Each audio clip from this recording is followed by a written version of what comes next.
राष्ट्रीय स्वयंसेवक संघ के शताब्दी वर्ष के विजयादशमी उत्सव में सरसंघ चालक मोहन भागवत ने रेशमबाग मैदान में संबोधन दिया। उन्होंने कहा कि आधुनिक विश्व की दृष्टि गलत नहीं पर अधूरी है। भौतिक विकास होता है लेकिन नैतिकता और पर्यावरण की अनदेखी होती है। आधुनिक विश्व के पास जो दृष्टि है वो गलत नहीं है लेकिन अधूरी अवश्य है।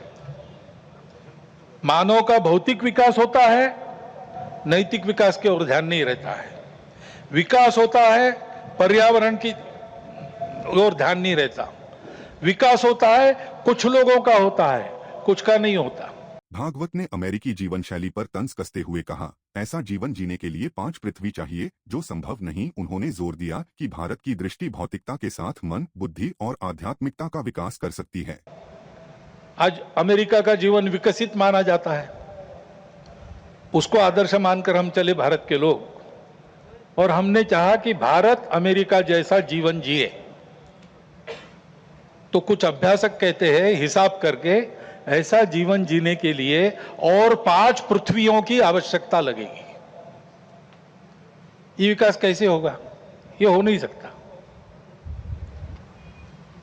प्रगति के साथ साथ इसी के कारण नई नई समस्याओं को हम झेल रहे, जो प्राण संकट बन रही है। दृष्टि का अधूरापन ही इसके लिए कारण है।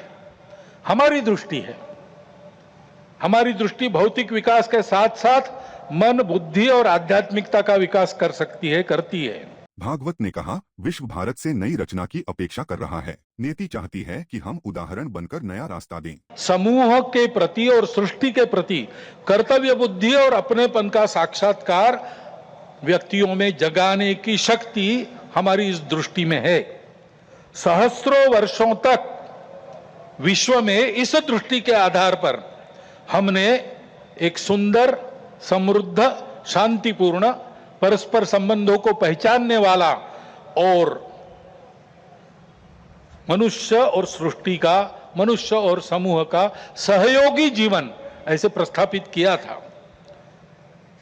आज विश्व के आवश्यकताओं की पूर्ति करते हुए उनकी समस्याओं का निराश करने का शाश्वत निदान देने वाली एक नई रचना को विश्व आवश्यक मान रहा है, भारत से अपेक्षा कर रहे हैं, और नियति शायद यही कार्य हम भारतवासियों से चाहती है कि हम अपने उदाहरण से विश्व को एक नया ऐसा रास्ता दें।